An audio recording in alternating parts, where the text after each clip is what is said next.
She said, I bring my looks and presence to the table. You need to earn $200K minimum to handle me. She worked part-time retail. I replied fair trade. Then I hired a professional matchmaker to find me a doctor who earns $200K herself. When she saw me with a successful partner who actually brings something to the table.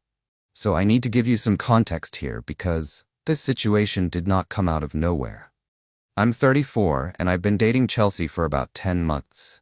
Met her through mutual friends at a barbecue last summer. She's 28, works part-time at a boutique clothing store, pulls in maybe $25K a year if we're being generous.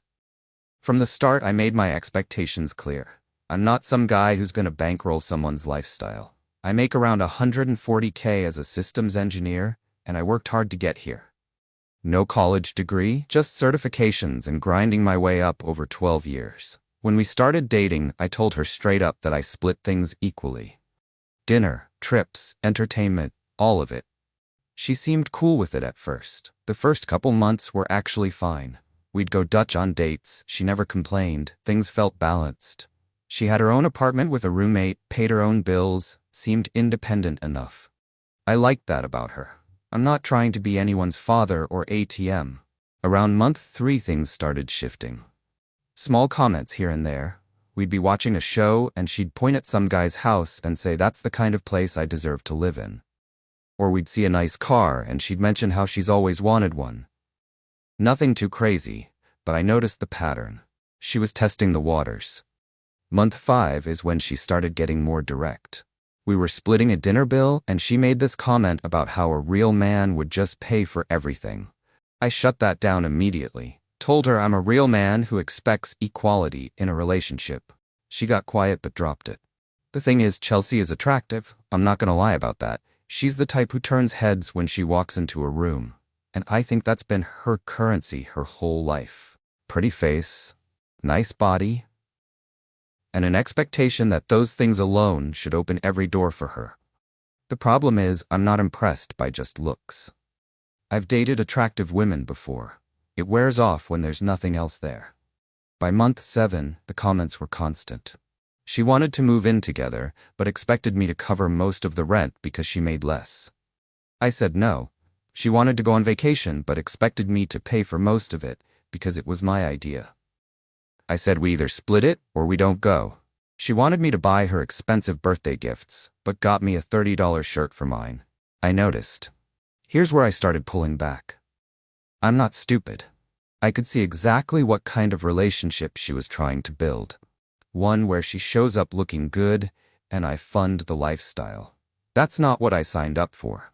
I started suggesting cheaper dates, free concerts in the park, cooking at home instead of restaurants, hiking instead of shopping trips.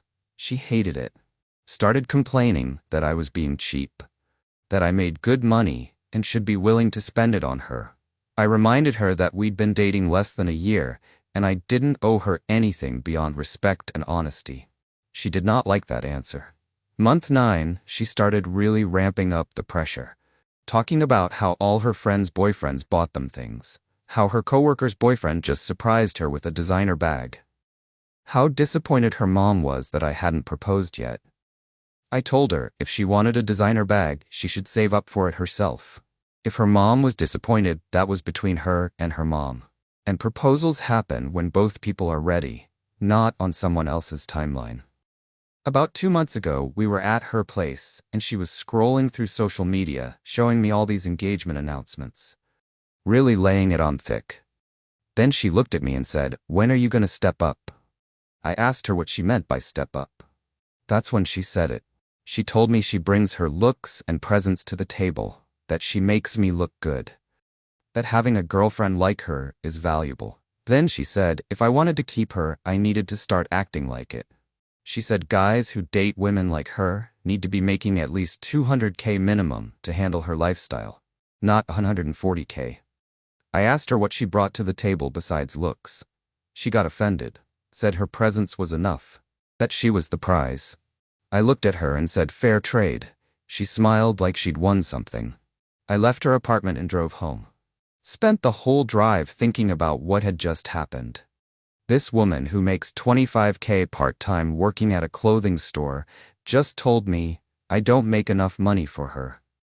This woman who I've been splitting bills with for almost a year just implied she's been settling for me. This woman, who brings nothing to the table but her appearance, just called herself the prize.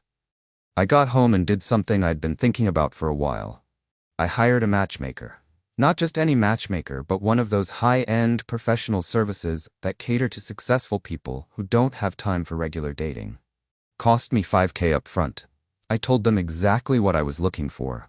A woman who makes good money herself, someone with ambition and drive, someone who doesn't see relationships as a meal ticket, professional, educated, independent. I didn't break up with Chelsea right away. I know that sounds bad, but here's my logic. She just told me I wasn't good enough for her, that I needed to make more money to deserve her. I was done mentally, completely checked out, but part of me wanted to see if there actually was someone better out there before I burned that bridge. Maybe that makes me an asshole. I don't know. But she'd spent months telling me I wasn't enough, so I figured I'd find out if someone who actually was enough even existed.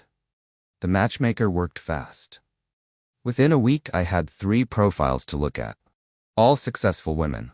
One was a lawyer making $180,000. Another was a senior accountant at a big firm pulling in $160,000. The third was Dr. Sarah Chen, an emergency room physician making $220,000. I looked at Sarah's profile and something clicked. She was 32, had gone to medical school, finished her residency, and was now working at a major hospital. Her profile said she was looking for someone mature who understood that her schedule was demanding. Someone independent who had their own life. Someone who valued equality and partnership. We matched and started messaging. She was direct and honest, no games. Told me up front that she worked 60 hours some weeks and that dating a doctor meant understanding last-minute cancellations and exhaustion. I told her I worked in tech and completely understood demanding careers. We set up a coffee date for the following Saturday. Meanwhile, Chelsea was texting me constantly. Wanted to know why I'd been distant, why I hadn't come over, why I wasn't responding as much. I kept things short, told her I was busy with work. Which wasn't a lie. I was busy, just not with work. The coffee date with Sarah went better than I expected. She showed up in scrubs because she'd just finished a shift, apologized for not having time to change. I told her I didn't care. We talked for 2 hours. She told me about how challenging emergency medicine can be. I told her about a system I'd just built at work. Neither of us was trying to impress the other. We were just 2 people having an actual conversation. She paid for her own coffee without me even asking. When I mentioned I usually split things, she laughed and said, obviously. Why would she expect someone else to pay for her caffeine? I knew right then this was different. We went on 3 more dates over the next 2 weeks. Lunch between her shifts. A movie where we both paid for our own tickets. Dinner where we split the bill exactly down the middle. She never once expected me to pay for everything. Never once mentioned my salary or what I should be buying her.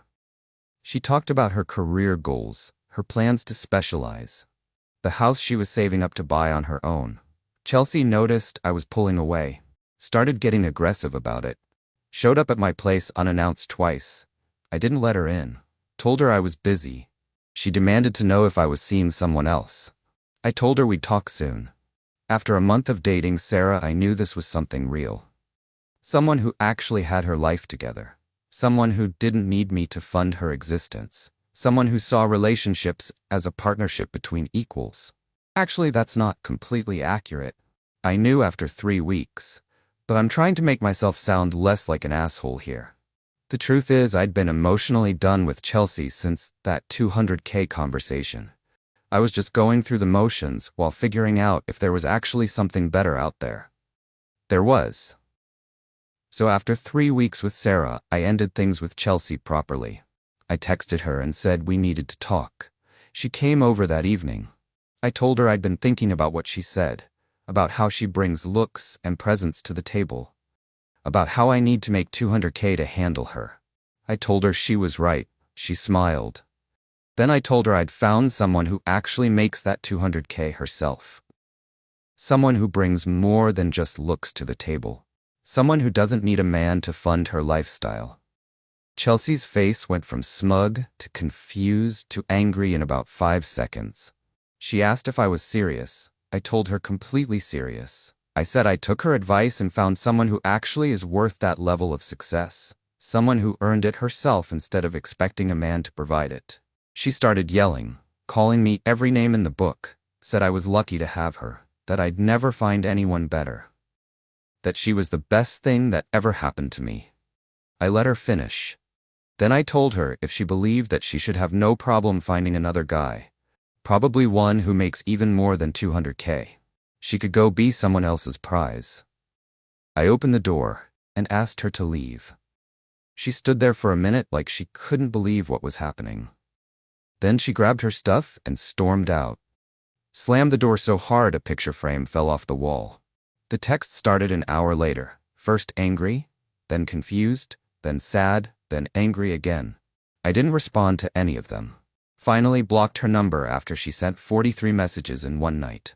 Update 1. It's been just over a month since I ended things with Chelsea. The fallout has been more entertaining than I expected. First off, Sarah and I are still seeing each other. We made things official last week. No drama, no games, just two adults who enjoy each other's company and respect each other's independence. She met some of my friends over the weekend and they all loved her. One of my buddies pulled me aside and said, "This is what a real partner looks like." Chelsea did not take the breakup well. The mutual friends who introduced us got caught in the middle. She apparently told everyone that I dumped her out of nowhere for no reason. That I was cruel and cold.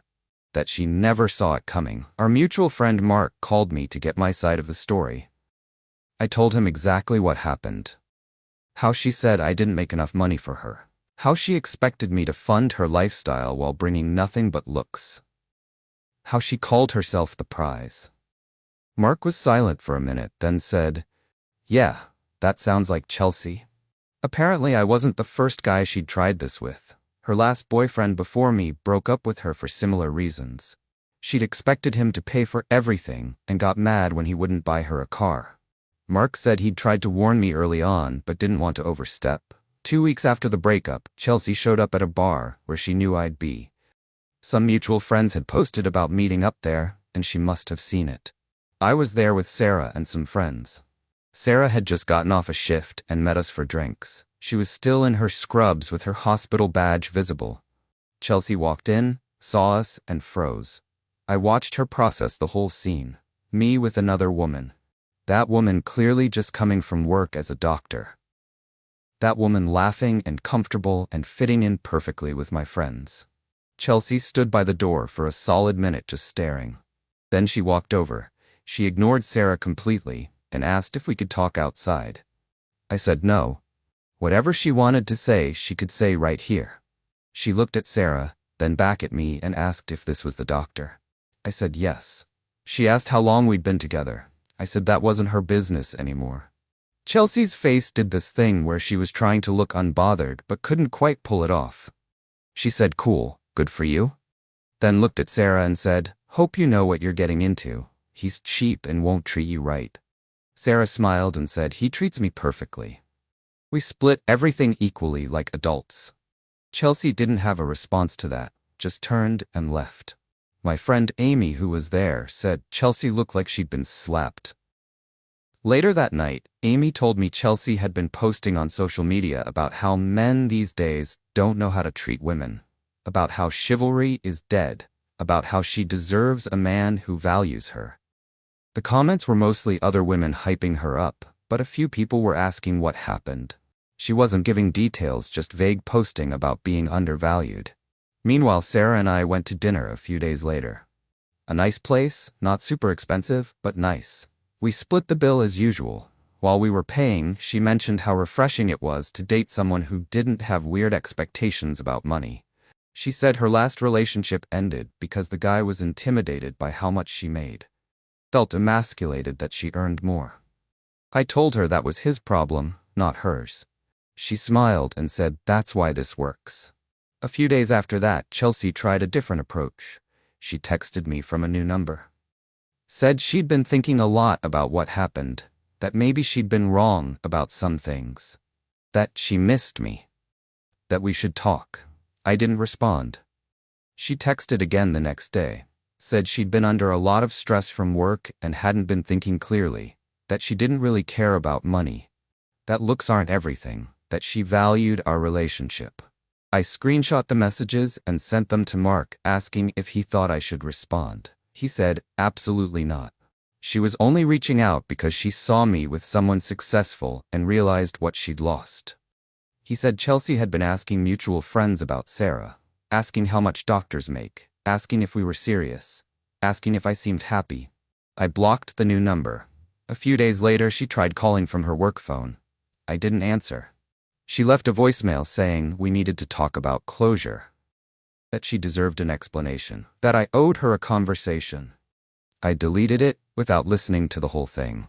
This weekend, Sarah and I are going to a fundraiser at her hospital, black tie event. She asked if I was comfortable going to something related to her work. I said of course. Why wouldn't I be? She said her ex used to hate these events, made it all about him, complained the whole time. I told her I was looking forward to it. Meeting her colleagues, supporting her career, being part of her world. The event is Saturday. I bought a new suit for it. Sarah showed me her dress. Asked if it was too much. I told her she could wear whatever made her feel good. She looked relieved. Said her ex used to criticize her outfit choices, didn't like when she stood out too much. I told her that guy sounded like an insecure jerk. She laughed and said yeah, he was. Meanwhile, Chelsea posted a selfie yesterday with a caption about knowing her worth, about not settling, about waiting for a man who can handle her. The comments were full of "you go girl" and "he didn't deserve you anyway." I didn't engage, didn't like or comment or anything, just observed from a distance. Sarah doesn't know the full story about Chelsea. She knows I got out of a relationship shortly before we met. Knows it ended because we wanted different things. I haven't told her about the 200K comment or how I specifically hired a matchmaker to find someone successful. Maybe I will eventually. But right now, it doesn't matter. What matters is I'm with someone who actually brings something to the table. Someone who doesn't see me as a wallet. Someone who earned her own success and respects mine. The irony is not lost on me. Chelsea wanted a man who made 200K to handle her lifestyle. I found a woman who makes 220K and doesn't need anyone to handle anything for her. Chelsea thought her looks were enough. Sarah has looks and brains and ambition and independence. Chelsea called herself the prize. Sarah doesn't need to call herself anything. Her life speaks for itself. Update 2. The hospital fundraiser was last night, and honestly, it was one of the best nights I've had in years. Sarah introduced me to her colleagues. Doctors, nurses, administrators. Everyone was accomplished and interesting, and nobody cared what I did for a living until I brought it up. The conversations were about medicine, patient care, hospital politics. I was just there as Sarah's partner, and that was enough. At one point, an older doctor asked how we met. I told him through a matchmaker. He laughed and said his daughter used the same service. That dating is hard for successful people, because so many others have ulterior motives. Sarah squeezed my hand under the table. Later, she told me that comment meant a lot to her. That she'd dated guys who were clearly only interested in her income or status. Guys who saw her as a trophy or a meal ticket in reverse. We got home around midnight. Sarah was exhausted but happy. Said she'd never been to one of these events with someone who didn't make it weird, who didn't compete with her or diminish her or make snide comments about her career. I told her, that's just basic respect. She said you'd be surprised how rare that is. This morning I woke up to 13 missed calls from an unknown number and a string of texts from Chelsea's best friend Vanessa. The texts were unhinged, calling me a liar and a user, saying I manipulated Chelsea, saying I led her on just to dump her for someone richer, saying I was shallow and cruel. I didn't respond. Instead, I screenshot everything and sent it to Mark. He called me immediately, told me Chelsea had a complete meltdown last night. Apparently, someone showed her pictures from the hospital fundraiser. Sarah and I were in the background of a photo that one of her colleagues posted on social media. Sarah in her dress looking elegant, me in my suit with my arm around her.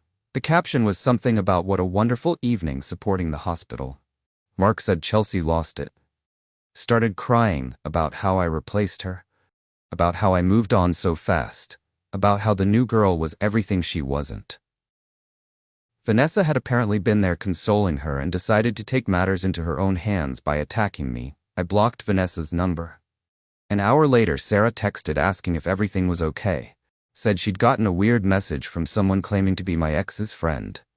I called her immediately, told her the whole story, the 200K comment, Chelsea's entitlement, the matchmaker, all of it. Sarah was quiet for a minute. Then she started laughing, said that's the most logical thing she'd ever heard. If someone tells you they're too good for you, go find someone who actually is that good. She said Chelsea did me a favor by showing her true colors. I agreed. Later that day, Chelsea herself texted from yet another new number. This message was different. She said she'd made mistakes, that she was sorry, that she'd been scared of commitment and pushed me away, that she realized now what we had was special, that she wanted another chance, that she'd changed. I showed the message to Sarah, asked her opinion.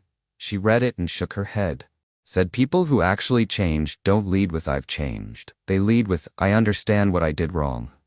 She said Chelsea was only sorry because she saw what she lost, not because she understood why she lost it. I sent one final message back to Chelsea. Told her I appreciated the apology, but we wanted fundamentally different things. I wanted a partner. She wanted a provider. Those aren't compatible. I wished her well and said I wouldn't be responding to any more messages. Then I blocked that number too. The next day, Vanessa posted something on social media. Didn't name me directly, but it was obvious. A long rant about men who use women and discard them. Men who trade up for someone with more money. Men who are intimidated by beautiful women, so they date plain ones who won't challenge them. The comments were a mix of support and people asking what happened. Sarah saw it because apparently Vanessa had tagged the hospital in the post, trying to blast me publicly. One of Sarah's colleagues sent it to her. Sarah screenshot it and forwarded it to hospital HR and security. Told them someone was harassing her new partner and using the hospital's name to do it. Within an hour, the post was gone. Vanessa had deleted it. Probably realized tagging a major hospital while making baseless accusations could have consequences for her. Sarah told me later she wasn't going to engage with that kind of drama publicly. Not worth it. But she also wasn't going to let someone use her workplace to attack people. Smart move. Chelsea tried one more time. Showed up at my apartment building 2 days ago. The front desk called up asking if I was expecting a Chelsea. I said no and to not let her up. She apparently waited in the lobby for an hour, hoping I'd come down. I didn't. Eventually, building security asked her to leave. She left a note with the front desk. I picked it up yesterday. It was 2 pages of handwritten apology. How she'd been immature and selfish. How she'd taken me for granted. How she saw now that I was exactly the kind of man she needed. How if I gave her another chance, she'd prove she'd changed. How she didn't care about money anymore. How she just wanted me back. I read it once and threw it away. Sarah came over that evening and I told her about it. She asked how I felt. I said nothing really. Chelsea was part of my past, a lesson learned about not wasting time on people who don't value you. Sarah nodded and said she'd had her own Chelsea. A guy who thought dating a doctor meant free medical advice and someone to show off. Someone who didn't see her as a person, just as a status symbol.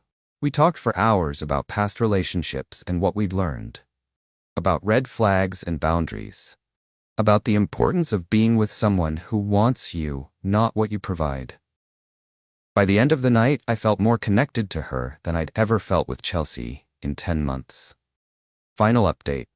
It's been 2 months since the breakup with Chelsea, and I figured I'd close this out with where everything stands now. Sarah and I are doing great. We took a weekend trip upstate last month. Split the costs of the cabin and gas. Hiked during the day. Cooked together at night. She had to take a few calls from the hospital for consults. I worked on my laptop for a few hours catching up on some projects. Neither of us made it a thing. We both have demanding careers, and we both respect that. Her parents were in town last week, and she asked if I wanted to meet them. I said yes. We all went to dinner. Her father is a retired engineer. Her mother is a high school principal. Both of them were warm and welcoming. Didn't grill me or interrogate me. Just normal conversation about life and work and interests. At one point, her dad mentioned how happy Sarah seemed lately, how she was smiling more. Sarah reached over and squeezed my hand. On the Chelsea front, things finally settled down. She stopped trying to contact me around the 6-week mark. The last message I got was from a mutual friend saying Chelsea had started dating someone new. Some guy she met, who apparently has money. Good for her, I guess. Hope she finds what she's looking for. I ran into Vanessa at a coffee shop about 3 weeks ago. She saw me and immediately looked uncomfortable. I nodded at her and went back to my phone. She approached and apologized for the messages and the social media post. Said she was just supporting her friend and got carried away. I told her I understood loyalty, but maybe next time get the full story first. She nodded and left quickly. Mark told me Chelsea's been asking about me through mutual friends. Wants to know if Sarah and I are still together. If it's serious. If I'm happy. He's been shutting down those conversations, told Chelsea she needs to move on. That I have. That constantly asking about your ex is not healthy. The funny thing is, I don't think about Chelsea much anymore. She was a brief chapter, a reminder of what I don't want. Someone who thought looks were currency. Someone who measured relationships in dollar signs. Someone who brought nothing to the table, but expected everything. Sarah and I talked about moving in together in the next 6 months. We're taking it slow, making sure we're compatible in all the ways that matter. She's looking at buying a house. Asked if I wanted to look with her. Not as a co-buyer, just to give my opinion. I told her I'd love to. We spent last Saturday touring properties. She had a list of requirements: good neighborhood, close to the hospital, space for a home office, big kitchen, because she likes to cook. At one point the realtor asked if we were buying together. Sarah said no, this is my purchase. He's just here for support. The realtor didn't even blink. Just moved on with the showing. Sarah told me later she appreciated how I didn't try to insert myself into her decision. Didn't try to make it about us when it was about her. I told her it's her house, her money, her choice. I'm just here to support whatever she decides. That's the difference. With Chelsea, everything was about what I could do for her, what I could buy her, how I could elevate her lifestyle. With Sarah, it's about being partners, supporting each other's goals, celebrating each other's successes, building something together while maintaining our independence. I'm not gonna lie and say I hired the matchmaker just to prove a point to Chelsea. But I'd also be lying if I said it didn't feel good to find someone who actually embodies the success she claimed she deserved. Someone who didn't need to be handled because she handles herself. Someone who makes more than $200K and doesn't think that makes her too good for anyone. Chelsea wanted a man who could afford her. I found a woman who can afford herself. Chelsea called herself the prize. Sarah doesn't need to call herself anything because her life speaks for itself. Chelsea brought looks and presence. Sarah brings looks, intelligence, ambition, independence, compassion, and equality. Last week, Sarah and I were cooking dinner at her place. She was telling me about a difficult shift at the hospital, a case that didn't go well despite their best efforts. She was processing it out loud, talking through what they could have done differently. I just listened, didn't try to fix it or offer empty platitudes. Just let her work through it. When she finished, she looked at me and said, "Thank you." I asked for what. She said for just listening, for not making it about you or trying to solve it, for understanding that sometimes I just need to process. I told her that's what partners do. She smiled and went back to chopping vegetables. A few minutes later, she said, "You know what I love about us?" I asked what. She said, "We're both whole people. We don't need each other. We choose each other." That's so much better. She's right. Chelsea needed someone to fund her life. I don't need Sarah to complete me or validate me or provide for me. She doesn't need me for any of that either. We're two successful, independent people who enjoy being together, who respect each other, who support each other without losing ourselves. That's what a real partnership looks like. Not someone bringing looks and expecting you to bring everything else. Not someone calling themselves the prize while contributing nothing. But two people who both bring something valuable to the table and build something together. Chelsea taught me what I don't want. Sarah is showing me what I do want. And honestly, I should probably thank Chelsea for that conversation 2 months ago. If she hadn't told me I didn't make enough for her, I never would have hired that matchmaker. I never would have met Sarah. I'd probably still be splitting bills with someone who resented me for not being her personal ATM. So yeah. She said I needed to earn 200K minimum to handle her. I found someone who earns 220K and doesn't need anyone to handle her. Fair trade indeed. Chelsea can keep looking for her six-figure man. I found my equal partner, and I'm not looking